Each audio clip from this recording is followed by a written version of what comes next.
Muldoko dengan kawan-kawan Partai Demokrat tuh menyatakan mendeklarasikan pengurus Partai Demokrat tuh, saya bilang ini pembajak partai ini. Waktu kita membuat sesuatu, kita bikin hukum. Tapi politik itu lebih tinggi dari hukum. Sama kayak pegawai negeri kan dibiayai negara. Untuk apa? Untuk public services. Nah kalau ini partai politik dibiayai negara, ini untuk jauh lebih penting dari public services. Jadi kita ini sekarang itu dijajah lebih buruk dari, tapi kita tidak sadar karena kita merasa merdeka.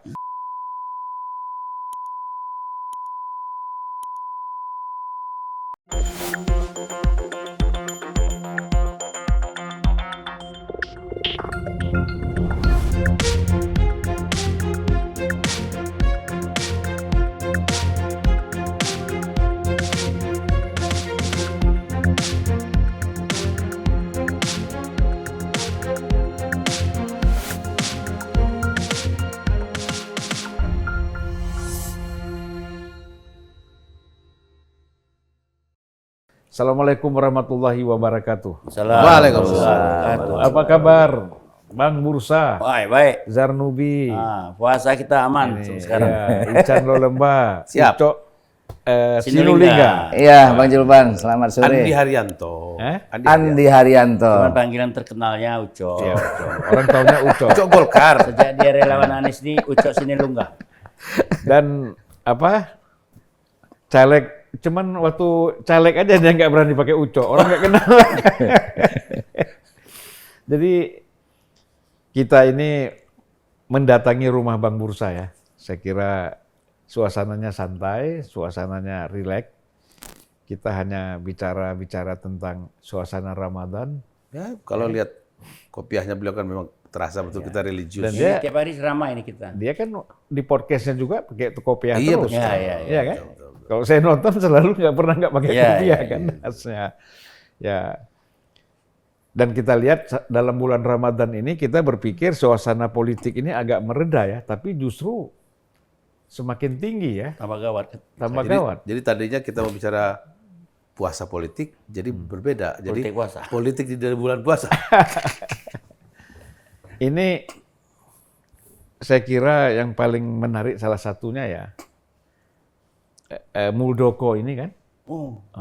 Ini kan dia mengajukan lagi PK ya. Waduh. Ke Mahkamah Agung. Ini bagaimana pandangan Bang Bursa nih? Saya dulu beberapa bulan lalu ya, setahun lalu mungkin ya.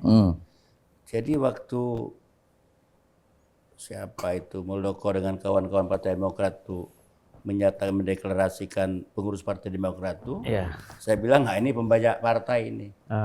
Kan itu nggak benar gitu. Partai yang orang dibangun orang, tiba-tiba ngumpul 10 orang bikin partai mengambil alih. Itu kan pelanggaran demokrasi. Jadi saya ngomongkan ini presiden mesti bertanggung jawab dong. Masa anak buahnya kepala KSP dibiarkan melakukan hal-hal seperti itu gitu loh. Ya waktu itu. Nah sekarang saya lihat PK kan kemarin tuh ya PK lagi gitu. Dan PK ini menjelang deklarasi Pilpres. Anies lagi. Iya, mau mengganggu. Sudahlah, maksud saya itu kita ini lembaga demokrasi kita udah harus dipastikan tuntas ya pasca reformasi ini, jangan diganggu oleh nafsu-nafsu kita nggak mau berkeringat gitu. Pak Muldoko itu kan jenderal bintang 4, bikin aja partai. Bila perlu undang saya gitu, kita bikin partai sama-sama. Ya kan? Ajak Ucok, ajak Ican. Aku kalau Pak supaya demokrasinya juga sehat ya. Sehat, betul. Apalagi dia ini kan sebagai KSP ya. Ya, Kepala KSP. KSP tentu kan orang berpikir bahwa ini kok ada urusan apa ini orang istana. KSP ini dekat sama presiden loh. Oh iya, kepala staf presiden Kepala namanya. staf kan? Ya. Masa presiden nggak tahu dibiarin gitu. Tapi demokrasi katanya Bang. Ya itu masa demokrasi Jokowi cara demokrasi. menjelaskannya begitu. Kan selalu begitu kan demokrasi. Nggak bisa. Demokrasi itu nggak boleh merampas hak orang lain. Ya, Bang udah berkeringat lah bikin partai gitu loh. justru demokrasi itu menghindari perampasan kan. Nah, betul itu. Iya kan? Ini perampasan. Nggak, kalaupun saling rebut dalam tata cara. Kan demokrasi itu bukan orang bergiliran atau berkompetisi. Ya, kompetisi misalnya orang dalam. Untuk kan? mengelola Ya, kegiatan publik. bikin munas gitu. Jangan, nggak ada mesti tiba-tiba deklarasi, saya ketua umum partai Demokrat. Nggak benar. Nah, itu maksud saya. Jangan dipotong sejarah politik demokrasi kita dengan cara-cara kurang beradab lah ya. Bisa saja kita juga memang belum tentu cocok sama AHY kan, Iya, kita saya nggak belum cocok sama SBY. Tapi kalau cara-cara seperti itu dilakukan kan nggak sehat. Nggak sehat. Sangat nggak sehat. Nah jadi ada kekhawatiran yang kita lihat yang dilakukan oleh Muldoko ini. Bisa dilakukan juga oleh orang Ya, lain. ini bisa melebar kemana-mana. Bisa gitu. terhadap partai lain. Ya. Tapi saya punya catatan khusus tentang melibatkan hukum dalam politik. Jadi bukan hanya dalam kasus ini, banyak kasus, Banyak kasus, partainya Pak Ucok juga. Oh, udah pengalaman. Ya, Udah kenyang dulu. Ya, Kalau Golkar sudah kenyang ngadapin Ya. situasi begini. nggak maksudnya begini.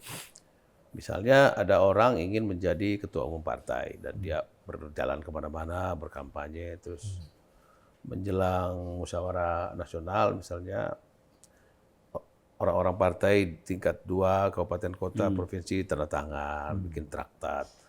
Begitu juga dulu ada ribut-ribut beberapa bulan lalu antara Pak Anies dengan Pak Sandi, Pak siapa lagi? Erwin gitu soal tanda tangan. Sebelumnya lagi ada Politik. traktat Membayar-bayar itu. batu tulis yang Megawati. yang akhirnya Megawati dengan Prabowo. Poin saya begini, politik itu kan tidak sama dengan hukum. Hukum itu waktu kita membuat sesuatu kita bikin hukum, tapi politik itu lebih tinggi dari hukum. Ya. Oke? Karena politik itu memilih orang untuk bekerja membuat hukum. Apa itu? Lewat pemilu, lewat perundingan-perundingan. Lewat legislasi lah. Jadi kalau kita turunkan ke bawah, ini kan seperti perundingan dagang. Pertanyaan saya sederhana. Waktu itu kalau tidak salah dengan Bang Zulfan di satu acara yang lain gitu. Pertanyaannya adalah, kalau saya berkontrak dengan Pak Ucok nih, dalam hal politik, dukung saya atau saya dukung dia, terus tanda tangan. Kalau kita tidak penuhi, di mana pengadilannya? Pengadilan tipikor. Pengadilan apa? Jadi yang mau saya katakan sebenarnya termasuk kemarin ada upaya untuk mengganggu pemilu lewat pengadilan. Intinya begini. Hukum itu satu hal. Politik atau demokrasi hal yang lain. Tentu mereka tidak bisa dipisahkan seperti rumah yang berjauhan, tetapi prakteknya berbeda. Jadi saya bersetuju dengan Bang Zulfan, saya akan dukung menjadi ketua atau gubernur apa. Gak perlu kita tanda tangan. Maksud Ican ini jangan gunakan politik melalui proses hukum. Ya, gitu. karena kalau itu, ya itulah bahayanya. Kalau itu, apalagi hukum kita tahu sistem beracaranya, sistem peradilannya kayak begini, bagaimana tokoh-tokoh yang memimpin di lembaga-lembaga hukum penting, termasuk Mahkamah Agung sebagai benteng terakhir, kan berurusan dengan hukum sendiri gitu. Dan ada Dia kan lahir dari proses politik kan. of course. Sehingga jangan diturunkan martabatnya menjadi Personal hukum. jadi gini. Pak Ucok punya dukungan di suatu tempat atau Bang Zulfan atau Bang Bursa. Kalau dikalahkan dengan hukum kan berbeda itu. Ya. Ini dukungan politik masyarakat yang menyukai, yang mencintai seseorang. Tapi karena dianggap ada dispute, terus dia dikalahkan lewat hukum. Ya, itu nggak boleh. Nah, ini kan dua hal yang berbeda, Pak. Setahu saya begitu, mungkin saya salah. Ya benar, cocok itu. Ya jadi pertarungannya kan harusnya ranahnya tetap ranah politik. Karena politik. dong. Ya, jangan dibawa. Dia kan bisa bikin, misalnya bikin munas ya. Iya. Ya munasnya gimana cara munas dia nggak ada pengurusnya. Makanya. Nggak maksudnya, kalaupun ada upaya-upaya politik yang bisa dilakukan, kan tinggal bertarung di Munas. Ya munasnya di mana? Nggak ada munasnya. Kan bisa Pak Muldoko mengundang DPD Demokrat Yang resmi. bikin semacam Ya kemana mau? dukungan. Masa ngundang DPD punya pengurusnya lain? Berarti emang dia nggak bisa. Ya emang belum nggak bisa. Itulah itu itu yang yang kata tadi. Ican tadi nggak boleh dibawa ke hukum itu. Ya, Bahaya. jadi- Pengurusan 10 ngalahkan pengurusan seluruh Indonesia. Itu yang nggak boleh. Dibawa ke hakim, majelis hakim yang ada berapa orang itu. Ya itu menurut Ya, saya. ini kan sama aja membatalkan pemilu masuk lewat pengadilan kan. Bisa, bahaya sekali. Itu kan bahaya. Arti hukum digunakan sebagai alat politik untuk kepentingan segelintir orang. Benar. Ini yang nggak benar gitu. Nah, itu kita mesti mulai Ya, jadi saya kira memang kita sepakat lah langkah-langkah yang dilakukan Muldoko ini, satu pertama pasti itu berlawanan dengan demokrasi. Demokrasi.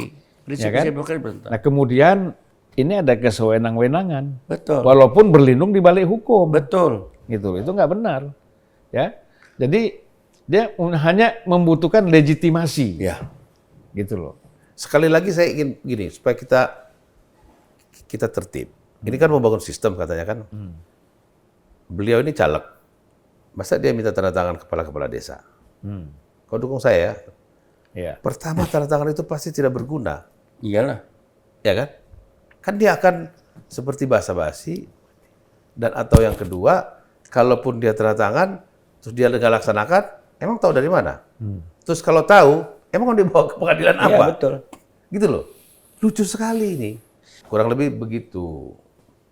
Supaya kita membangun kultur politik itu dengan cara-cara yang benar. Kalau hanya begitu dan kita tahu hukum kita itu hukum yang mahal, entah kenapa jadi mahal, maka yang akan menang selalu orang yang punya uang daripada orang yang punya massa. Iya. Atau ada orang punya gagasan. Punya kekuasaan juga. Of course. Punya kekuasaan, punya sumber uang dan sebagainya. Dan targi pula ya kita ini mesti berhenti balas-balas dendam tuh. Nanti kan kekuasaan kan bisa berubah, Ya. berputar. Gimana kalau yang dizolim itu berkuasa nanti? Masa dibalas lagi? Lebih kasar lagi misalnya.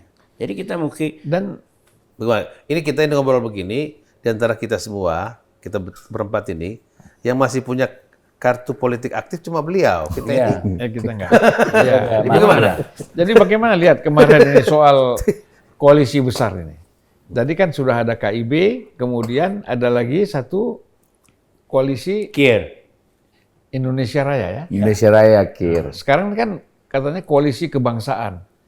Lebih besar Ada lagi. dong satu koalisi perubahan untuk persatuan. Apa namanya? Iya ya, perubahan KPP. Persatuan. Dukung Anies. Koalisi tiga dong. persatuan perubahan. Enggak, ini kan kita bicara Golkar nih. Ya kan? Golkar tadi kan KIB. Iya. Terus gabung sama Indonesia Raya. Iya, maunya. Lagi Maunya. proses. Ya, artinya kan kalau Prabowo mengatakan kayak seperti mantap itu kan. Iya, kalau Prabowo pasti mantap kalau ikut dia kan. Nah, mendukung dia jadi calon. Mendukung dia jadi calon kan, pasti mantap. Jadi banyak kan, jadi dari 2 jadi 5 kan. Jadi Gerindra dan PKB tambah 3 partai. PAN, Golkar, Dan P3 kan, tentu kan itu kuat sekali itu. kuning, hijau, biru itu ya. Ya, masalahnya kalau kita lihat soliditasnya seperti apa ini. Ini persoalannya Presiden hadir kan di dalam pertemuan 5 partai ini. Kalau saya Bang yang ngelihatnya ya kayak kemarin tuh semua berharapan tuh yang ada di situ semua itu. Itu kan semua adalah kelompok yang berharap dapat endorsement Pak Jokowi. Ya. Nah, dan Pak Jokowi kan tahu itu. Dia Pak Jokowi ayun-ayun aja. Makanya kalau kita dengar pidato Pak Jokowi pada waktu itu kan dia sampaikan juga secara verbal dia sampaikan. Karena kalau soal capres itu urusan partai politik, masa urusan presiden tuh. Ya. Walaupun saya tahu kata Pak Jokowi bahwa banyak partai-partai ini kalau presiden nunggu restu Pak Presiden, ini urusannya apa? Dia sendiri yang mengatakan itu. Ya. Jadi Pak Jokowi itu mengatakan itu, tapi tindakannya melegitimasi gerakan partai-partai yang mengharapkan endorsement Pak Jokowi ini. Kan yang ambivalen di situ itu Bang tuh. Nah menurut saya, ini juga nggak sehat menurut saya. Memang kesehatan. Jadi dari secara politik demokrasi membangun Indonesia misalnya yang jauh lebih baik gitu ya. Menurut saya ini justru nggak sehat. Di satu sisi Pak Jokowi menurut saya nih Bang secara pribadi dia dengan segala plus dan minusnya pasti banyak bagusnya, pasti juga banyak kurangnya. Jadi dia selesaikan aja nih masa perjalanannya ini. Ya, ini betul. Dia nggak usah ikut pada agenda partai-partai yang memang mau melangkah ke depan. Ya. Kalau ini partai-partai yang seret-seret, Nah kan ini yang Pak Jokowi tahu. Karena diseret-seret, dia tahu bahwa dia punya value, dia ayun aja ini barang nih semua di permainan nih. Sehingga jadilah pembicaraan-pembicaraan di ruang publik, koalisi partai besar gitu, apa koalisi besar gitu. Yang habis mereka ngomong sekarang, Pak Prabowo ngomong, Pak Muhaimin ngomong, Pak Erlangga ngomong.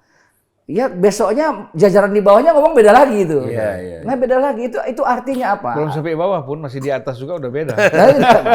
Nah satu hal Bang yang paling penting yang menurut saya pengalaman saya di partai itu yang dikenal orang dengan apa istilahnya secara akademis itu apa split ticket voting. Keputusan partai itu tidak berbanding lurus dengan preferensi di bawah. Ya. Satu. Yang kedua, di partai itu sebenarnya keputusan ketua umumnya atau keputusan partai. Ya. Makanya gini, saya sekali berkali bilang Dewan Pimpinan Pusat Partai ABC Partai Golkar, katakanlah kata saya itu ya kan. Jadi kan ketua umum itu adalah ya seperti chairman di Dewan Perwakilan Rakyat aja. Jadi dia mengatur semua. Nah, memang dewan tuh. Makanya kalau di Golkar tuh jelas tuh dibikin tuh Bang di pasal 19 tuh. Kepemimpinan kepemimpinan Partai Golkar bersifat kolektif. Jelas itu. Jadi itu dipagari dengan itu. Tapi itu kan cuma Golkar aja, yang lain nggak ada itu. Nah justru di situ yang masuk saya adalah apakah kebijakan yang disampaikan ketua umum partai itu kebijakan partainya, apa kebijakan ketua umumnya gitu loh. Pribadi. Kepribadi sehingga yang ditawarkan itu kolektif atau individual, mengatasnamakan institusi. Nah itu yang menurut saya juga nggak sehat tuh. Jadi enak kali ketua umum jalan kemana-mana suka-suka Tapi kan dia. begini, kalau kita bicara partai politik kan kalau Megawati, kalau PDIP kan pasti itu sudah diserahkan kepada ketua umum kan? Keputusan Munas Kongresnya. Ya, kemudian Gerindra juga seperti itu. Lalu Demokrat. Partai abang dulu? Ya sama, Nasdem juga seperti itu. Diserahkan. Jadi saya lihat yang memang betul-betul go public, yang betul-betul keputusan kolektif itu hanya Golkar. Iya, iya. Dan PKS dong. PKS kan ya, tapi kan ada Dewan Suro. Ya, tapi kan lebih dewan, tidak tunggal. Ya. More better. Tetap ada Tapi representatif banyak orang ya. Iya dong. Ya tapi tetap semuanya ketika kita ngobrol-ngobrol menunggu keputusan Dewan Suro. Dewan, bukan tunggal. Majelis Suro bukan Ya, Dewan. tapi itulah masalah kepartaian ketuanya. kita. Itulah masalah kepartaian kita itu belum mencapai satu tujuan partai yang sebenarnya seperti di negara demokrasi ya. Negara demokrasi itu setiap keputusan itu betul-betul kolektif ya. Jadi jarang timbul pertentangan internal di negara demokrasi. Nah kita ini belum tuntas. Satu orang ketua partai bisa menentukan segala macam. Nah, ini di contoh Indonesia. Oleh karena itu reformasi partai politik penting sekali. Jadi iya betul. Jadi kalau kita bicara perubahan ya, kalau kita bicara misalnya seperti partai saya yang lama itu bicara restorasi misalnya. Tetapi kan di dalam proses penggantian kepengurusan, terutama di provinsi, di kota, dan kabupaten, itu nggak ada proses demokratis. Langsung yang namanya DPP, bahkan di sini bukan DPP, ketua umum memutuskan mengganti ketua Bali misalnya, mengganti ketua Jawa Timur. Partai, itu hanya keputusan ketua umum. Dan Bang Zulfan, orang yang tapi itu terjadi di beberapa partai yang lain. ya itu kan yang tadi katanya Bursa bilang tuh nggak sehat gitu loh. Di Golkar nggak bisa kayak gitu. Boleh ketua umum punya preferensi terhadap orang tertentu, mainlah dia. Tapi mekanismenya itu harus tetap berjalan. Memang Golkar tetap it's the best ya. Jadi memang harus untuk memperbaiki demokrasi ini pertama reformasi partai politik, internalisasi partai politik. Jadi mendemokrasikan interpartai itu untuk mentransformasi secara kelembagaan. Itulah saya sebenarnya kalau tahu saya Bang ini bawa podcast tentang ini, sebenarnya saya mau bawa buku tulisan saya itu Bang tentang Golkar tuh. Di situ saya tulis tuh Bang tentang bentuk intervensi negara state ya, bukan pemerintah terhadap partai politik. Salah satunya adalah pembiayaan partai politik. Kemudian reformasi partai politik, dibentuk regulasi. Nah, jadi partai-partai kita ini Bang, itu kan diikat oleh ADART itu. Nah, menurut saya ada sesuatu yang penting yang bisa diikat oleh undang-undang, Bang. Iya. Misalnya apa? Dana yang dikucurkan tuh. Maksud saya gini, dana ini berkaitan sama apa? Budaya accountability sejak dini, Bang. Jadi karena sudah dimasukkan dana pemerintah di situ, Publik. maka kegiatan-kegiatan partai Rp1.000 itu harus jelas pertanggungjawabannya, Bang. Iya. Sehingga partai sejak dini itu terbentuk kultur akuntabel, Bang. Hari ini Abang coba bayangkan misalnya. Abang boleh, dan saya kira sama semua partai, di Golkar, di Nasdem, di mana-mana gitu ya misalnya. Kalau ada kegiatan misalnya, Rapimnas, pertanyaan muncul, dari mana uangnya? Ya. Satu. Yang kedua, itu kepala seksi, kepala bidang, ketua bidang itu penggunaan uangnya lapornya gimana? Kan kedip-kedip mata aja mereka itu. Iya. Jadi sebenarnya Bang, perilaku korupsi kecil, kebetulan karena anggarannya kecil tuh. Itu sudah terjadi menjadi kultur partai karena sistemnya itu membentuk perilaku itu tuh. Itu yang kata kemarin saya di mana dengar istilah, saya setuju dengan Bang Yusril itu. Jadi kalau sistemnya kuat, ketat, yang jahat pun ikut baik dia. Tapi kalau sistemnya buruk, yang baik tadi jadi jahat dia. Jadi orang-orang yang nggak mau ikut sama irama kayak begini itu dianggap aneh Bang tuh.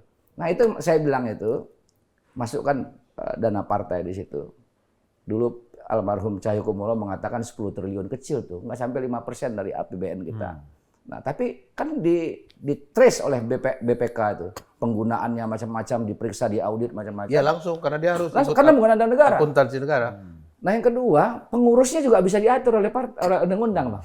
Jadi pengurus partai itu nggak perlu banyak-banyak tuh. Iya. Nah kalau sekarang kan suka-suka ketua umum Bang. Iya, Dia mau bawa gini segala macam mau bawa gini. Nah misalnya contoh lagi, BDP dikit. saya ngasih contoh lagi. Di Golkar saya nggak tahu di partai lain. Di Golkar tuh orang nggak boleh Bang masuk jadi pengurus partai nggak punya keanggotaan 5 tahun tuh nggak boleh. Nah menurut saya itu nggak bisa hanya di ADART karena bisa ditabrak Bang. Tapi kalau itu diinstalasi di undang-undang, itu punya konsekuensi hukum tuh. Karena yang nabrak itu banyak. Banyak, termasuk Golkar juga ditabrak. Itu Saya misalnya Apalagi proses pencalekan kan? Iya. Iya, proses pencalekan karena ini orang gimana ini ada uang mungkin dianggap berpengaruh. Ya udahlah maafkan aja yang penting kita dapat kursi misalnya. Nah, itu menurut saya kalau diinstalasi di undang-undang itu punya konsekuensi serius sehingga partai kalau memang betul dia mau nggak kekurangan kader, bikin kaderisasi lah. Bikin kaderisasi yang benar. Nah itu yang fungsi partai itu. Nah, undang-undang ini nggak jalan. Jadi saya mengatakan gini Bang, partai politik nggak akan mungkin buat undang-undangnya Bang, karena dia nggak mungkin mengkebiri dirinya sendiri. Ini kan sempit jadi ruang gerak bermain 4-4 gol 4 itu. Sama aja. Nah disitulah perlu presiden menurut saya mengeluarkan perpu. Saya mau bikin tamsil soal ini. Jadi gini, politik kita kan sudah kita anggap maju dan demokratisasi setelah jatuhnya kepemimpinan kuat Pak Harto dan dulu Pak Karno membuat politik jadi milik semua orang. Sehingga jadi seperti industri. Ada yang mengatakan industri, terus industri pencitraan, political image udah jalan dan macam-macam yang terjadi. Sialnya di masyarakat itu seperti industri, di atas seperti perdagangan, trading. Di dalam bisnis kita tahu istilah industry and trading itu dua hal yang berbeda. Seorang industrialis kelihatannya lebih susah payah karena dia membangun macam-macam. Produksi industrinya dengan baik, meminjam uang dan long term, mid term sampai long term. Sementara seorang trader itu kan bekerja sebagai spekulan. Ya pengejar profit lah. Ya pokoknya quick yielding. Taking profit. Dia siapkan aja uang, tunggu transaksi, masuk keluar. Seperti spekulan di pasar modal. Di pasar modal misalnya, Bapak berdua berurusan pasar modal, kan pasar modal kita tahu ada investor yang long term. Orang seperti Warren Buffett misalnya, dan segala macam. Tapi ada orang yang masuk satu hari 3 capital. Iya begitu loh. Jadi sebenarnya kita harus bangun tadi seperti yang dikatakan oleh Waalaikumsalam warahmatullahi wabarakatuh. Wah Pak Ustadz. Seperti dikatakan oleh Pak Andi Sindulingga tadi bahwa ya kalau kita mau bersiap-siap menuju industri politik, mestinya para pimpinan partai juga harus seperti industrialis. Jangan seperti seorang pedagang musiman gitu, yang melancarkan transaksi dengan mengejar quick yielding. Nah, padahal industri dibangun susah payah, kaderisasi dibangun, ibaratnya begitu ya. Terus produk image dibangun sampai ke daerah-daerah sehingga tumbuh sebuah kepartaian yang menjangkau seluruh Indonesia. Jangan lupa sekali lagi, kita nggak bisa meremehkan negeri ini. Negeri nomor 4 terbesar di dunia. Penduduknya. Tetapi nomor 3 negara yang memakai demokrasi. Cina nggak pakai. Jadi di atas kita cuma ada India dengan Amerika Serikat. Nah, jadi maksudnya kalau kita tidak mau merapikan demokrasi, kita mau pakai apa? Kita mau pakai cukong yang belanja sana sini, kan udah pasti merugikan demokrasi karena orang tidak merasa punya insentif untuk ikut proses politik. Misalkan kita bilang gini, kalau politik itu tidak dimasuki oleh orang-orang baik dan anak-anak pintar, politik hanya diisi oleh orang jahat. Masalahnya buat anak-anak baik dan anak pintar ini, Ngapain gua ke situ? Kalau tidak ada insentif, tidak ada jaminan bahwa sistem kerjanya itu equal treatment. Jadi tidak bisa dia berkarya misalnya dari bawah-bawah tiba-tiba mau perjalanan datang orang bawa tas, masuk nomor 1. Ya. Tapi saya ingin tadi menarik sekali apa yang disampaikan juga oleh Ucok ya, mengenai bagaimana sebenarnya internal masing-masing partai itu, gitu kan? Membangun demokrasi. Pengembangannya kan tadi dijelaskan oleh Ican, tapi base-nya kan di sini nih. Ya. Artinya bahwa memang partai ini tidak mau kerja keras. Dia hanya ingin mengambil orang yang sudah jadi, yang punya uang, populer, langsung diambil kan. Sementara kadernya sendiri kan cenderung ditinggalkan. Itu kan terjadi sekarang ini ketika proses pencalekan. Kemudian persoalan uang. Ada partai-partai yang merasa orang menganggap idealis. Misalnya, udahlah kita tolak aja nih bantuan uang dari pemerintah kan. Uang apa? Dana partai. Dana partai kita tolak. Ya kan? Seolah-olah menunjukkan dia idealis. Padahal bukan. Gak benar itu, gak benar. Jadi maksud saya, kenapa dia tolak? Dia masuk dari yang tempat yang tidak resmi 10 kali lipat dari uang itu. Nah, sehingga kalau ini masuk ada celah buat sama pemeriksaan isu kepada orang partai. soal, mohon maaf banget. Isu orang soal bagaimana judi diformalkan. Kata orang, ini isu sekali lagi isu. Kata orang, gak ada yang mau judi diformalkan karena judi tidak formal lebih banyak gitu. Saya punya tawaran Bang bagi orang-orang yang menolak dana partai. Jadi caranya gini, oke nggak apa-apa ditolak dana partai. Ini kan kita mau bikin semua lentrum mudah, tapi outputnya bagus. Seluruh kegiatan Anda harus pertanggungjawabkan sumber dananya dari mana. Ya. Jadi tugas partai itu harus mempertanggungjawabkan kegiatannya. Berapa uang yang dia keluarkan dan sumber dananya dari mana. Kalau dia tidak bisa buktikan sumber dananya, maka dikasih punishment terhadap partai itu. Semacam pembuktian terbalik. Itu undang-undangnya belum ada. Nah, itulah yang menurut saya Jadi Bang gini, semua. partai kita memang inkonsisten ya. Dia nggak mau menerima uang negara, tapi dia bisnis semrawut lah. Cari jalan yang kurang halal. Kalau di Malaysia kan disahkan bisnis. Ada accountability, bertanggung jawab, laporan. Boleh tuh no bisnis, boleh partai lain bisnis. Tapi jelas auditnya dijelas. Ya. Nah kita Artinya sumber bisnisnya kan jelas. jelas. Ya. Walaupun masih juga ada belum pas betul ya. Tapi kita mestinya harus mau dibiayai negara supaya diaudit oleh lembaga resmi. Kalau di sini kan kecenderungannya partai itu. Sebentar Bang. Tapi akhirnya semua uang haram diambil oleh partai politik.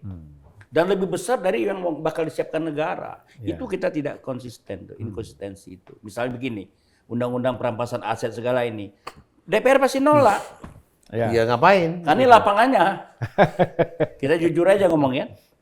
Tapi menurut saya soal perampasan aset ini nggak perlu pakai undang-undang perampasan. Presiden perintahkan Mahfud, hei penegak Polri, PKPK tangkapin 499, selesai urusannya. Apa urusannya? Dari mana sumbernya, di mana uangnya? Tangkap aja dulu. Dan ini kan soal kemauan Itu, Bang. Misalnya maksudnya. kalau Abang soal perampas tangkap aset, nggak ada undang-undang ya kan? Nggak perlu. Kenapa si Rafael Alun ini bisa ditangkap? Nah itu. Sekarang saya mau tanya misalnya gini ya. Ini kan sebenarnya kuasa aja. Dia dianggap menerima gratifikasi. Dia dianggap mencuci uang. Kalau gratifikasi yang memberi siapa? Kan nggak tahuan. Kalau dianggap pencucian uang, sumber dananya dari mana nih? Pencucian dari mana? Kan juga nggak. Dan saya yakin dia akan ketahuan nih. Betul. Jadi dia ini dihukum karena apa? Ya karena sudah geger di publik aja. Yang ngasih pasti nggak bakal dihukum. Makanya, jadi sebenarnya kalau mau gini loh, kekuasaan ini dia untuk salah apapun dia tabrak.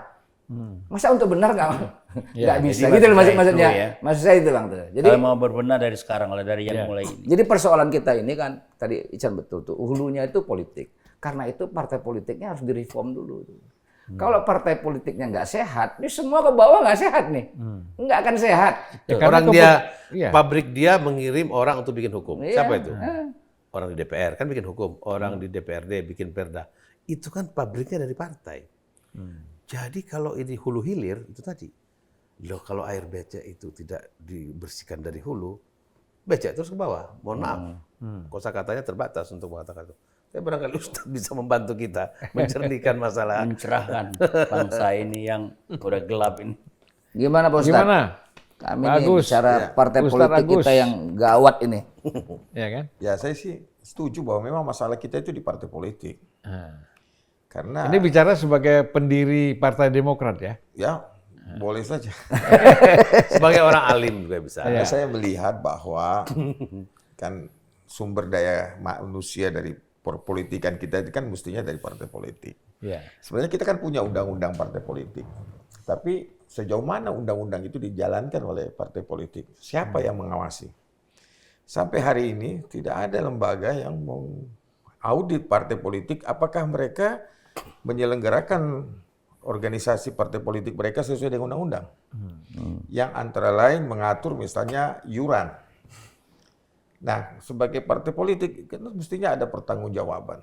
Nah, sekarang apakah partai politik yang ada sekarang ini laporan pertanggungjawaban keuangannya itu tidak double? Kalau seperti di perusahaan itu kan biasanya ada 2 tuh laporan keuangan. Menghindari pajak Ada dan yang resmi, ada yang tidak resmi.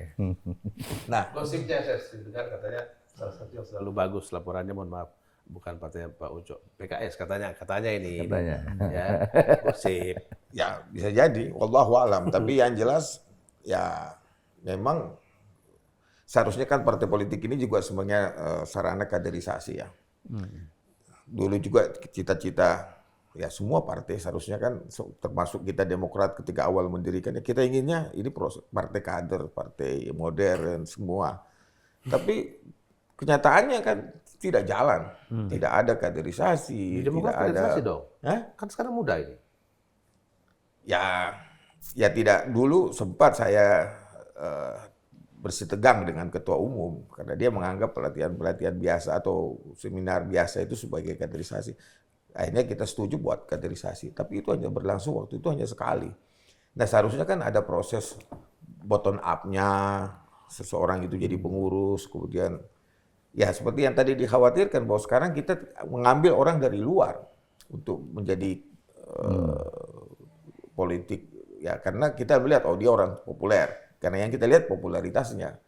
Kita tidak melihat lagi jasa-jasanya untuk partai atau sistem merit tidak terapkan karena kalau kita mau paksakan orang kita belum tentu naik, belum tentu sukses. Ya.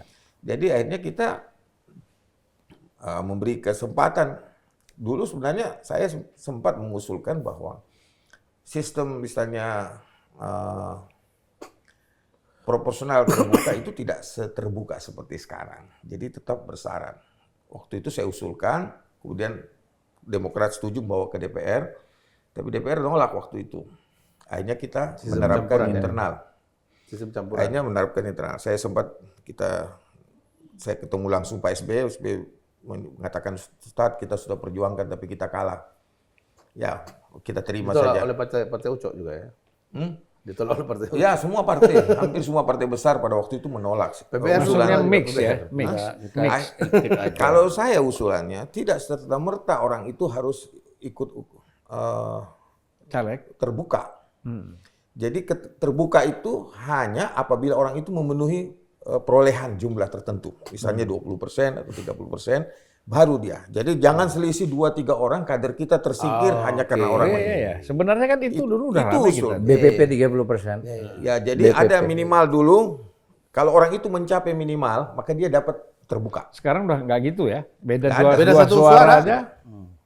Jadi orang baku hantam. Ada yang satu suara bedanya Bang. Tuh kan? Kota Banda Aceh. Tuh. Beda satu suara. Tuh. Mau apa itu undang-undang?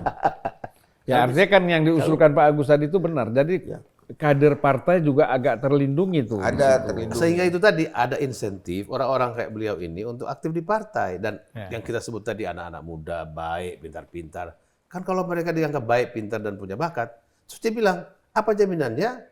Ya, ginilah, dulu waktu Pak Habibie menyiapkan industri strategis, kan sekarang kita tahu, orang-orang itu pergi keluar semua. Kenapa? Loh, saya pulang Indonesia kerja apa? Kan kira-kira gitu. Dan itu banyak terjadilah di bidang riset kita, segala macam.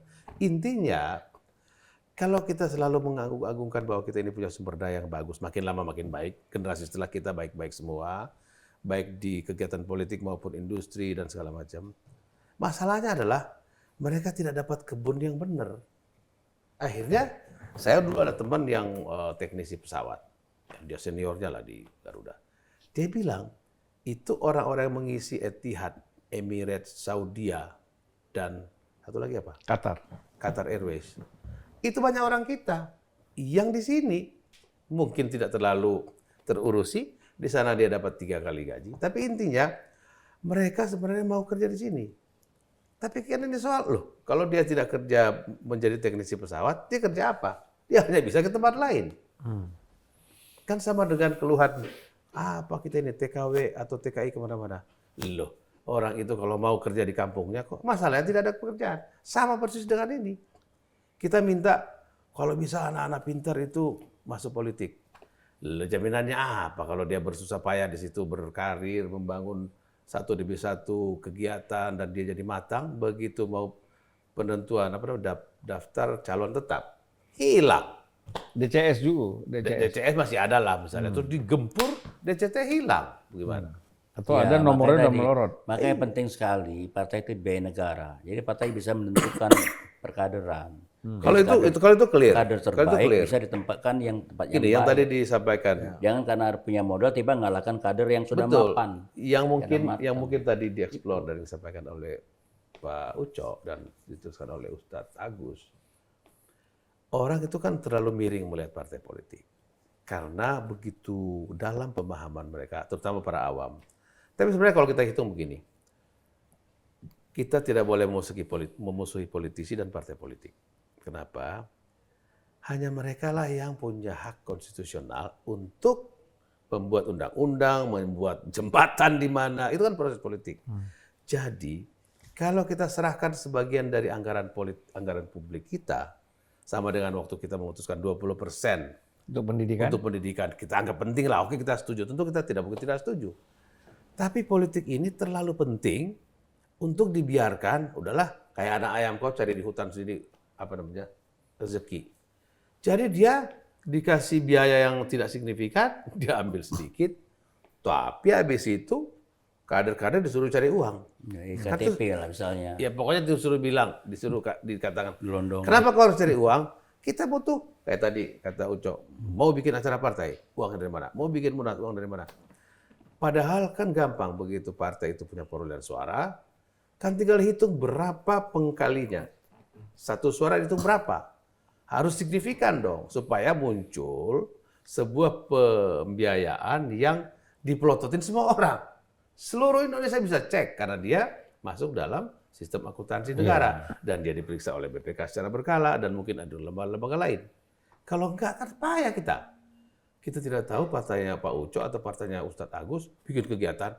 Kita tidak tahu berapa lama persiapannya, berapa biayanya. Gini ya Pak Isan ya, kita partai politik itu kan gini, dia kan pertama ya rekrutmen, kaderisasi, ya, kemudian kegiatan, ikut proses kompetisi eleksi mereka ini. Ya. Pembiayaannya kan ini semua ini maksud saya ini.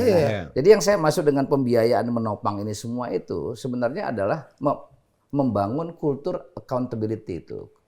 Jangan sampai partai membangun kultur korup tuh. Dia kan nanti mau taruh orang di eksekutif, jadi sementara dia sendiri sudah menjadi pabrikan perilaku korup tuh. Itu tuh yang lebih mahal menurut saya tuh. Dan semua kader-kadernya yang mempunyai jabatan itu dikasih target kan? Iya, di situ. Jadi semua yang punya, termasuk pengurus tuh itu bisa dibiayai negara. Jadi dia betul-betul jadi pekerja Bang politik itu di situ. Nah, karena dia dibiayai negara, untuk yang kayak gitu, accountability-nya harus dia pertanggungjawabkan. Kan sama kayak pegawai negeri kan dibiayai negara. Untuk apa? Untuk public services.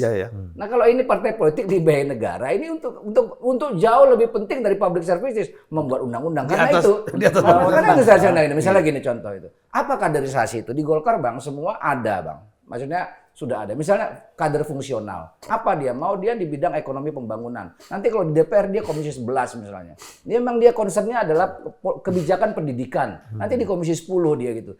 Jadi training itu berdasarkan kebutuhan partai. Minat dan bakat. Jadi partai mencetak orang dari mulai komisi 1 sampai komisi 11. Makanya dulu kalau kita perhatikan Bang ya di Golkar dulu masih zaman Orde Baru. Coba bilang, orang kayak Bang Didik Jerahbini itu bisa jadi anggota DPR. Seperti Ihsanuddin Nursi bisa dia karena partai membutuhkan itu maksudnya itu. Nah, tapi kalau orang-orang ini pun kemudian udah dia punya kompetensi akademis yang kuat, punya tools of analysis dan segala informasi membuat kebijakan yang bermanfaat untuk kepentingan negara, disuruh lagi berpikir untuk melakukan penggalangan ke bawah. Cari duit. Jadi jangan dulu bicara duit dong. Maksud saya ini beda-beda. Prosesnya. Gini kita maksudnya adil sehingga jangan sampai orang-orang ini dianggap cengeng Lu cengeng, lu jangan gitu cara berpikirnya. Jadi gini, Paham. dia kan mencari data, merumuskan ini, kan habis waktu di situ untuk membuat sebuah kebijakan atau against terhadap kebijakan yang dianggap tidak layak lagi. Terus dia capek di sini, waktunya habis. Dia disuruh orang kayak saya misalnya, yang kerjanya emang hobi nongkrong di warung kopi, kerjanya ngobrol cari suara. Ini kan dua-dua sama-sama menghabiskan waktu. Iya. Nah karena itu partai memang nanti di sini public speaking, bagaimana canvassing. Di sini ada emang kader-kader yang memang orientasinya gitu. Dan itu dirumuskan semua dalam kerangka besar partai politik. Nah ini yang menurut saya belum ada, Bang. Nah itu yang saya berkali-kali Karena tidak jadi industri tadi, jadi trading. Terlalu Iya, pendek. Itu kan faktanya. Jadi gini Don, maksudnya gini, fakta ini kita tahu semua. Iya. Kalau Bang Julpan pun hari ini bikin partai dengan sistem kayak gini Bang ya, Bang berusaha bikin partai, maka di otak yang pertama adalah gimana cara dapat kursi. Udah, mau kayak mana cara gimana dapat kursi. Juga akan terjebak dengan itu tadi itu. Mau cepat. Pokoknya cari siapa. Siapa itu si Uco? Uco nggak ada duitnya tuh, jangan tuh. Cari yang ada duitnya. Ustadz Agus ada pengaruh. Yuk Ustadz Agus dia punya pengaruh. Nggak ada uangnya, cari uangnya. Akhirnya apa? Jadi mencari kursi. Jadi kursi itu, ya itu tadi, jadi dia diperdagangkan, jadi trading. Nah maksud saya itu adalah, itu sebagai sebuah fakta. Sekarang fakta itu mau kita geser itu, sistemnya itu. Jadi emang menurut saya adalah undang-undang partai politiknya harus direform Ustadz. Nah karena itu ini agenda ke depan menurut saya Bang. Jadi kalau gini ya, kenapa Pak Presiden bisa mengeluarkan Perpu Undang-Undang Cipta Kerja misalnya, Perpu untuk membubarkan ormas, hanya untuk membubarkan ormas Bang perlu Perpu. Sementara yang dagingnya kayak begini ini itu nggak berani ini membuat Perpu. Karena berhadapan dengan partai politik. Nah itu dia tuh maksud saya tuh. Nah maksudnya kan publik kan juga harus tahu kan sebenarnya mana langkah-langkah kebijakan pemimpin yang memang untuk kepentingan bangsa, mana sebenarnya langkah kebijakan yang sebenarnya hanya untuk kepentingan politik semata itu. Kalau mau bagus, sehingga kayak kita bicara tadi di awal nih Pak Muldoko macam-macam, dia nggak pernah satu hari pun, jangan satu hari, satu detik pun jadi anggota Partai Demokrat, tiba-tiba mau jadi ketua umum kan aneh. Di kita Bang, misalnya gini, Golkar pernah pecah dua ya. ARB terpilih di Bali, Agung Laksono terpilih di Ancol. Tapi kalau kita lihat semua wartawan bisa saksikan proses Bang, demokrasinya jalan Bang di sini. Di sini ada eleksi, di sini ada eleksi itu. Nah, sekarang kemudian dua masuk ke pengadilan orang ini. Itu fair ya. Fair Bang. Fair. Nah, apa akhirnya yang menyelesaikan ini? Tidak juga keputusan Kumham, tidak juga pengadilan Bang. Tetap konsensus. Oke, kita munas bersama lagi. Dia berpolitik itu benar. Munas bersama lagi, Bang Ical, Pak Agung Legowo sebagai penyelenggara bersama, panitianya bersama digabung, bikin satu munas. Ayo kita duel di tempat itu, kita atur masing-masing tempatnya. Nah itu, ini yang maksud saya, ini itu yang benar tuh begitu. Tapi kan begini, Agung Laksono dengan Ical ini kan pengusaha latar belakangnya. Jadi kadang dia berpikirnya itu lebih terbuka ya. Lebih ada nilai-nilai demokrasi dalam dirinya. Kalau Muldoko ini kan maaf aja. Kalau militer itu kan komando. Nah dia berpikir karena dia kepala staf presiden, dia jenderal bekas panglima TNI. Bisa suka-suka. Wah dia jadi naluri militernya itu yang dia keluarkan. Ada satu lagi sebelum jadi pengusaha, Pak Agung sama Pak Ical itu kan dulu aktivis mahasiswa kayak orang-orang ini. Oh ya kita lah kayak abang-abang ini. Aktivis sipil. Tapi saya ada mau ngomong. Saya ingin melompat ke soal lain. Kekacauan yang juga terjadi yang kita nikmati hilirnya. Kita meneliti bagaimana orang bikin KIP, apa semua itu. Ini kan semua akibat keteledoran. Dan tadi dalam soal Presiden melakukan ciptaker segala macam juga, saya tidak ingin membela Presiden, tapi saya ingin menyalahkan pihak yang sama, yang sama-sama salah. Ya. Kalau tidak ada persetujuan dari parlemen, partai-partai kan ada semua ini keputusan.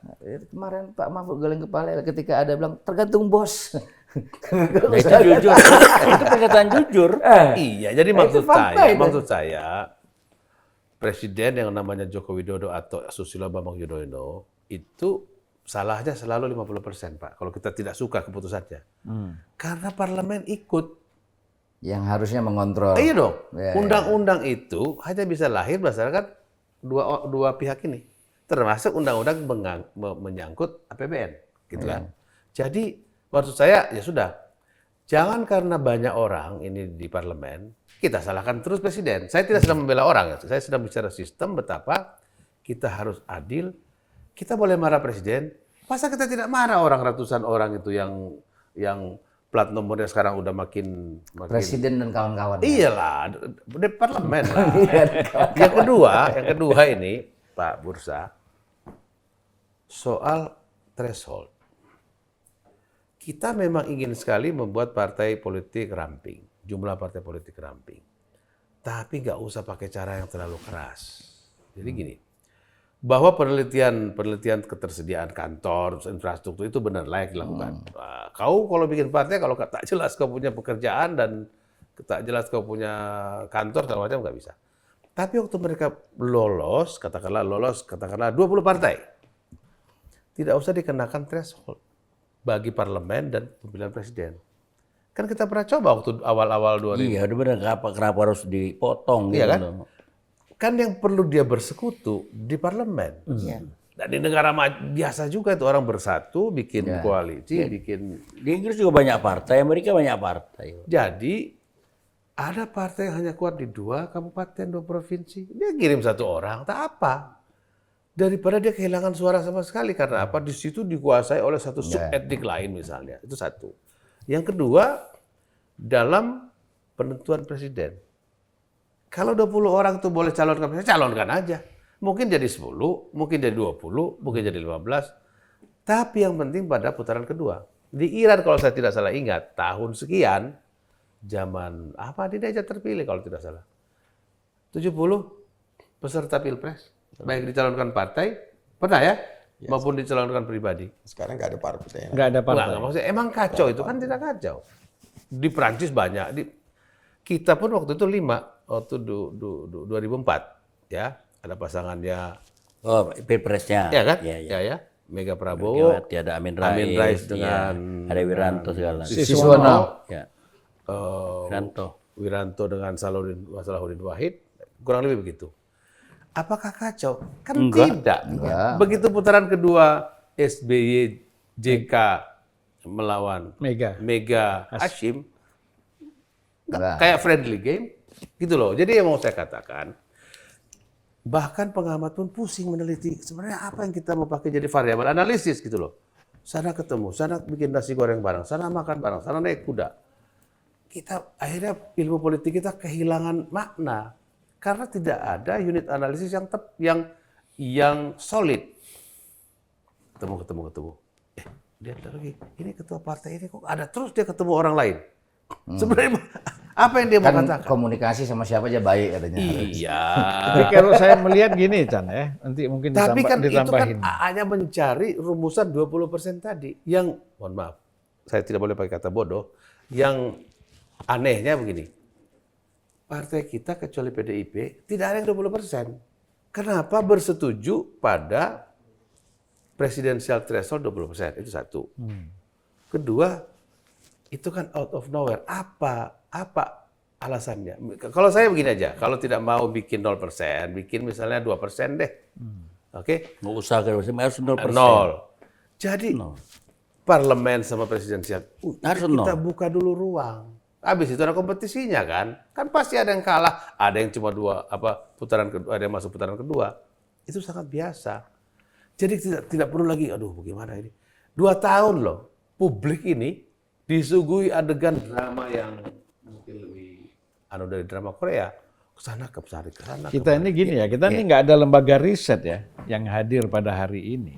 Kita kan mau tanya. Riset apa survei? Survei. Nggak perlu. Kita perlu lembaga riset sekarang ini. Lembaga riset maksud saya, bukan survei. Kalau survei nggak usah lah. Lembaga riset itu masuk survei kan hanya terbatas ya, case per case. Kalau lembaga riset ini kita perlukan. Coba, saya nggak tahu, mungkin kita di antara kita ada yang punya informasi. Ada nggak negara yang menggunakan threshold ini ya?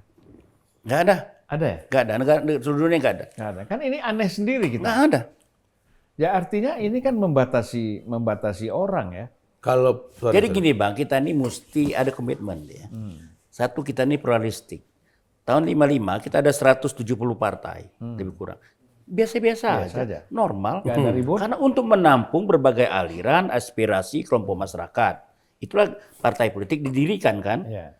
berkumpul bercita-cita untuk mewujudkan kesejahteraan bangsa. Partai didirikan.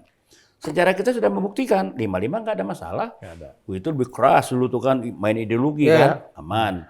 Pemilu reformasi aman nggak ada salah. Kenapa harus ada threshold? 48 partai kita. Pernah 99. Iya, biasa aja. Aman biasa. Nah, menurut Saya waktu saya itu ikut dalam ini memang tim membantu KPU. nggak ada Pak. kepemimpinan bangsa ini untuk melihara kemajemukan. Memang ada sekelompok orang untuk memegang peranan politik besar bangsa ini untuk menguasai sumber daya macam-macam. Akhirnya yang kecil-kecil dibunuhin. Ini yang saya nggak setuju. Misalnya di Amerika tuh ada belasan partai, tapi ya unggul 2. Demokrat. Inggris tuh belasannya ya unggul buruh sama Rusia partai. juga begitu. Iya, Di konservatif. Rusia hampir tiap pemilu orang bikin partai banyak. Gini, Di Amerika orang lupa bahwa Soeharto waktu kuat-kuatnya berusaha menyederhanakan partai dengan paksa. Oke? Hasilnya apa? Kan sebentar aja. Begitu kendali kekuasaan yang dia pegang terbuka, prak! Langsung jadi ratusan partai sebelum diverifikasi. Jadi Poinnya saya setuju sama Bang Bursa, selain kita plural, bangsa ini besar sekali. besar. Nomor 4 di dunia, nomor 3 Dikecilkan jadi partai 5-6 biji kecil sekali. Gitu. Dan itu inkonsistensi elit itu yang selalu bicara kebinekaan. Itu nggak terijawantahkan dalam sistem politiknya. Tidak bineka. Gitu. Tidak bineka. Jadi mau monopolistik juga. Lip Itu saya bilang service, tadi, lip service. ada satu Lip kekuatan service. tertentu ingin menguasai sumber daya politik Indonesia ini untuk buruhnya kecil-kecil. Akhirnya habis semua. Saya dulu bilang waktu pembahasan undang-undang mengenai threshold. Waktu aku zaman DPR ya. Jadi saya bilang sama partai menengah itu, kalau kalian tidak bela kami, termasuk Kaban tuh, Waktu itu partai kecil. partai kecil, dia nggak partai kecil. Kalau kalian nggak bela Tapi kami, kecil tapi indah, small is beautiful. small is visible ya, psikometer ya. Jadi maksud saya itu dulu, kalau kalian nggak bela kami, suatu ketika kalian akan dimakan yang besar. Nah, ini contohnya kan, mulai threshold mau diangkat besar-besar lagi, 5, 6. Ini P3 ini kalau lolos itu dapat takdir baik dia kalau lolos. Iya. Kalau PAN ini ya masih Sekarang 4% Mas ya. ya 4%. Kalau pemilu diadakan hari ini. Threshold. Nah, itu contoh bilang besar yang mau makan menengah. Yang kecil udah dimakan kan? Bangka Aban ikut-ikutan bela yang besar dulu tuh. Lewat. Lewat. Maksudnya- Dia minta maksudnya- parlemen 2,5 dia. maksudnya PBB. Kita transisi 1,5. Ditolak kita, kalah kecil. Coba kalau transisi 1,5% dulu. Kita lolos itu siapa semua. aja? PBR, PBR, PDK, partai apa namanya Pak Menteri Dalam Negeri dulu. Satu lagi partai NU itu satu, Khairul Unam, Ibnu. Irul Unam, PKNU. PKNU. Nah, itu kalau semua kita minta transisi 1,5%. Kalau 1% lolos semua dulu tuh. Nah, cuman Kaban ngotot bela yang besar dulu sama Yusril CS karena dia berapa? Menterinya 2, ada Jaksa Agung 1. Kita kan nggak ada menteri dan sebagainya, nggak lolos juga PBB. Tapi dengan pengalaman itu, Abang setuju 0 saja kan ya? 0 saja dong. Iya. Dari itu saya tentang 0. Nggak pernah saya Nggak perlu ada threshold itu menurut Nggak perlu. saya. Dibiarkan ini tumbuh, nanti yang nggak berkembang dia mati sendiri. Biarkanlah bekerja secara alami. Itu tadi karena kita ini terdiri dari banyak kultural, polarisme, Etnik, subetnik. subetnik, ya kekuatan aliran politiknya apa yang mau dibatasi? Ya, jadi makanya begini, kalau saya lihat, ini MK ini juga buah si malakama. Kenapa Ya, sekarang? artinya begini kan, institusi MK setelah reformasi kita bentuk MK itu positif. Tetapi kan proses kita memilih hakim MK ini, itu kan berapa orang sekarang? 9 kan? 3 dari presiden, Pemerintah ya. pemerintah. 3 dari parlemen, DPR. 3 lagi Umum. Mahkamah Agung. Kalau Mahkamah Agung. Mahkamah Agung. Jadi bayangkan aja. Dan kemudian dia ini yang menentukan setiap ada judicial review kan terhadap undang-undang. Ya. Jadi kita lihat kejadian. Tiba-tiba ada hakim konstitusi kita dipecat. bisa di recalling. Nah, Nanti karena mau bikin dianggap undang-undang. tidak mewakili, tidak Mewakili selalu DPR. tidak membela kepentingan DPR. Iya. Ini kan kacau. Nah, kita lihat di Prancis misalnya. Ada Mahkamah Konstitusi, tetapi anggota Mahkamah Konstitusi itu terdiri dari mantan-mantan presiden. Bisa. Jadi mantan presiden. Betul-betul senior citizen. Kalau di Iran itu Mahkamah Konstitusi itu ulama-ulama ya. Oh iya, orang bersila. Orang-orang yang ini. Nah, jadi kalau kita lihat, kalau presidennya nggak mau, dia boleh tunjuk siapa penggantinya. Ini kan artinya clear kan, kalau kita bicara proses. Nah, kita misalnya, mantan ketua DPR, mantan ketua MPR, mantan presiden, kumpullah mereka di situ. Jangan lupa mantan ketua DPD. Mantan ketua DPD. Dan anggota DPD, jangan lupa juga. Ya boleh. Jadi kalau ketua DPD nggak mau, tunjuk mantan ketua DPD, tidak mau, tunjuk mantan anggota DPD seperti Ican misalnya kan. Enggak lah. Ya, kan gitu. Ya, jadi menurut saya sih mesti ada komitmen bersama untuk memperbaiki bangsa ini. Benar-benar kalau ini kita akan kecemplung lah ke situasi yang tidak memungkinkan kita untuk kembali lagi ke jalan proklamasi ya. Problem negara kita ini kan memang semuanya ada di tangan politik. Dia MK dia yang nentukan, ya kan. Kemudian Mahkamah Agung semuanya. dia. Pilih Bank Sentral. Pilih BI, Bank Sentral. Ya. Panglima TNI. Termasuk presiden sebenarnya dengan threshold itu kan. Panglima TNI, duta besar, semua segala macam dia nentukan. Kalau dia nggak beres bagaimana negara ini? Nah, jadi ya tadi akar masalahnya partai politik itu. Iya, problem di partai politik. Makanya sekarang kalau kita nanti reformasi jilid 2, itu yang harus fokus itu adalah kita jangan sampai lupa betul-betul melakukan reformasi terhadap partai politik. Ini mau ada ya? Ada dong, harus ada. Ini udah rusak betul ini. Iya benar. Bagaimana? Setuju saya. Kita tanya Pak Ustadz dulu, setuju nggak? Apa itu? Katanya Reformasi jilid 2. Reformasi bangsa kita ini. Gimana? Selalu harus ada reformasi. Ya dengan alasan-alasan yang kita diskusi tadi. Karena bagi saya perjalanan reformasi kita ini belum mencapai tujuannya sebenarnya. Masih jauh ya. Iya. Bahkan kemerdekaan kita saja, kemarin saya setuju Pak Anhar Gonggong bilang, kemerdekaan kita itu belum menghantarkan kita kepada Jembatan Mas. menjadi manusiawi gitu. Iya. Artinya banyak hal yang harus kita koreksi kembali. Kita sempat diskusi, apa benar kita itu merdeka? Karena kalau kita lihat perjanjian yang di meja bundar itu, KMB. Itu di situ kita bayar pampasan perang. Ya, itu ketipu Artinya di situ. kita kalah. Ketipu di situ. Bukan merdeka. Jadi banyak hal yang harus kita koreksi ulang dalam konsep kita tentang berbangsa dan bernegara ini. Saya juga ingin sebut secara ringkas, mungkin Anda bisa buka tulisan Idris de Vries, satu orang peneliti Belanda. Mu'allaf. Dia tertarik untuk meneliti tentang neokolonialisme. Dan kemudian dia melakukan riset khusus tentang Indonesia. Secara ringkas saya bisa simpulkan di situ, dia mengatakan ketika Belanda menjajah Indonesia, itu ekstraksi kekayaan alam Indonesia itu sekitar 8%. Dia bandingkan India itu hanya 2% oleh Inggris. Inggris mengambil 2% dari India. Sementara dia ini orang Sekarang Belanda. Dia orang Belanda. Dia orang Belanda. Waktu zaman kolonial dulu. Dia orang Belanda, tapi dia riset Indonesia, khusus Indonesia. Yang menarik bagi dia, setelah Indonesia merdeka, ekstraksi kekayaan alam Indonesia itu, hitung-hitungan dia hampir 80%. Tuh. 10 kali lipat daripada Zaman Belanda. Jadi kita ini sekarang itu dijajah lebih buruk tapi kita tidak sadar karena kita merasa merdeka. Benar kata Pak Anhar bahwa kita ini bukan kemerdekaan yang memanusiakan kita. Jadi apa arti kemerdekaan kalau seperti itu? Kalau ternyata kemudian kemerdekaan itu tidak menghantarkan kita kepada kesejahteraan. Berarti kita bangsa ini butuh istighfar secara nasional ya? Ya, dan kita harus berani buka riset ini. Coba buka Ini kekayaan udah alam. dibuka. Ini udah dibuka risetnya. Ngomong lagi dong. Ya, itu Anda bisa buka. Tulis saja namanya Idris de Vries dari Eurasia Institute tentang ini. Jadi menarik bahwa kita perlu mengevaluasi ulang, termasuk sistem politik kita. Apakah tidak bahwa sistem politik kita ini masih perpanjangan tangan dari kolonialisme sebenarnya? Ya itu tadi kan kita neokolonialisme. Neokolonialisme dalam bentuk oligark dan kekuasaan, kekuatan uang dari multinational corporation. WTO itu kan bagian daripada pelembagaan kolonial sebetulnya. Kalau kita mau ikuti ini peraturannya, itu kan WTO. Kalau nggak ikut WTO dianggap apa? Gitu Ya, sama juga misalnya kalau kita di luar negeri itu setiap pemilu orang pasti ribut Begini aja misalnya. kebijakan pajak misalnya. Mana ada Kalau kita nggak Ketika terima Israel kampanye- ke Indonesia, kita keluar dari pipa, ya keluar aja. Ngapain? Emang keluarga kita juga nggak pernah maju-maju. Jadi salah satu contoh masalah pajak. Kalau kita mau jujur, apa pajak kita adil? Dengan semua kasus sekarang ini, kalau kita teliti lebih jauh, sistem pajak kita ini, ya apa yang dikatakan oleh Kiyosaki, Rich Dad Poor Dad, misalnya bukunya terkenal. Robert Kiyosaki.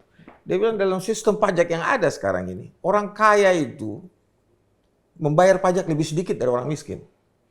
Karena orang bayar pajak itu, orang kaya itu dia bayar pajak dengan perusahaannya, dia bisa restitusi dan lain-lain. Kalau orang miskin tidak ada restitusi. Dan Anda tidak mungkin mengurus restitusi. Baik, terima kasih Ustadz Agus, Ucok sebagai Bang. Makasih, tokoh politik Golkar. juga sedikit ini. Juru bicara Anies lah. Juru bicara Anies ya. Ican dan Bang Bursa, Zarnubi, ya kita ketemu lagi di Lain kesempatan. dari waktu yang akan datang, yang akan kita tentukan dengan topik yang mungkin akan lebih menarik lagi. Dan lebih dalam. Lebih dalam. Terima kasih. Assalamualaikum warahmatullahi wabarakatuh. Waalaikumsalam warahmatullahi wabarakatuh.